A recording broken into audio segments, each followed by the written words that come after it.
यसमा अहिले संरचनाहरू निर्माण गर्ने कार्य गरिरहेको छ। यसले पनि एउटा धार्मिक महत्त्व बोकेको छ। गुप्त बराह सिँढी यहाँबाट चाहिँ हामी अब यो गेट बन्दैछ, यहाँ हेर्नुहोस् निर्माणाधीन छ।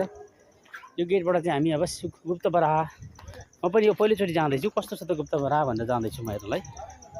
ठाउँ सिँढी छ, अप्ठ्यारो सिँढी छ।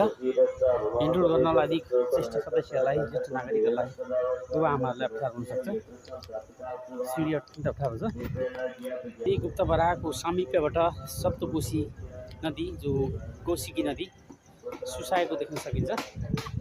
सिँढी निर्माणाधीन देवस्थलहरू निर्माण भइरहेका छन्। यो गुप्त बराहको बारेमा हामीले धेरै पहिलादेखि त थिएन, छोटो समयमा गुप्त बराह अहिले निर्माण भइरहेको छ।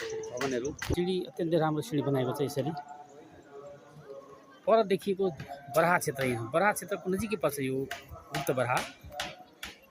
यहाँ देखिन सकिन्छ कोशिकी नदी सुसाइरहेको देख्न सकिन्छ भने यहाँ सिँढीमा आगन्तुकहरू, धर्मावलम्बी भक्तमानवहरू सिँढी चढ। म अहिले फाइनल्ली तल कोशिकी नदीको सामिप्यमा आइसकेको छु।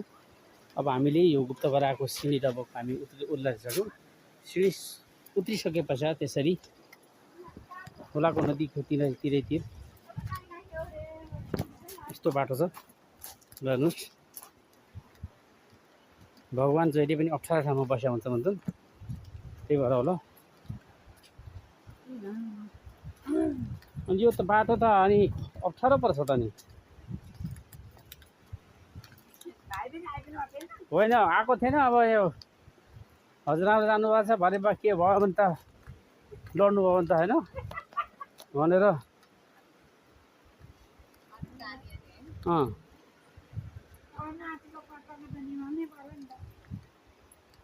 र अहिले हामी गुप्त बराह जाँदैछौँ। हामी सिँढी सकेर हामी अहिले यो कोशिकी नदीको तीरमा हामी हिँडिरहेका छौँ। यस्तो यी संरचनाहरू बन्ने क्रम जारी छ। त्यो संरचनाहरू यो नयाँ ठाउँ भएको कारणले म पनि आज कस्तो छ भन्ने कुरा हेरेर चाहिँ यहाँ हजुरआमालाई साथ लिएर अगाडि जाइरहेको छु। अहिले हामी गुप्त बराह क्षेत्रको दर्शन पश्चात हामी गुप्त बराह जाँदैछौँ। अहिले यसरी निर्माण कार्य जारी छ। यो उताबाट आएको जिल्ला उदयपुर जिल्लाबाट आउने नदी, अनि यो सप्तकोशी नदीले आफ्नै चालमा, आफ्नै गतिमा चलिरहेको छ। यो हो